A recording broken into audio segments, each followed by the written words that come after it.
আসসালামু আলাইকুম। বেচা কিনে কেমন চলতেছে ভাই? ভালো চলতেছে ভাইয়া। এই ঠান্ডার ভিতরে আপনার ভালো চলতেছে? জি। এগুলো কোথা থেকে আনার জন্য আনছিলেন? রাঙামাটি থেকে। জি, রাঙামাটি থেকে। রাঙামাটি মিষ্টি হবে। জি। আজকে সকাল থেকে কিরকম বিক্রি করছেন? এই সকাল থেকে বেশি 3,000 টাকার মতো বিক্রি করছে। বুঝি না ভাইয়া। জোড়া 60 টাকা, জোড়া 30 টাকা, একটু জোড়া 20 টাকা। আর দিয়ে দিতে হবে ভাই। কিছু হবে না। বাবা আমার থেকে কত করে ভাই? জোড়া 60 টাকা, জোড়া 30 টাকা।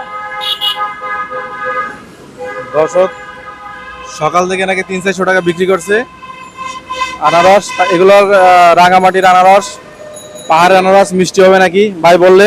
আর বেচা কিনা নাকি ঠান্ডার ভিতরে তার খুবই ভালো। ঠিক আছে, আমরাও দোয়া করি জানি ভালোই থাকে। তো আপনি কন্টিনিউ কি এদিকে বসেন? সবসময় কি এখানে বসেন? মাঝে মধ্যে মাঝে মাঝে বসেন না? তো আপনার ব্যবসা কি এটাই আছে না আর অন্য কোনো ব্যবসা আছে? স্টিল মেল, জি, স্টিল মেল বেশি। বাড়ি বাড়ি কোথায়? বাড়ি আনোয়ারা। আনোয়ারা। আনোয়ারা থেকে এখানে আসছেন যে ব্যবসা করতে?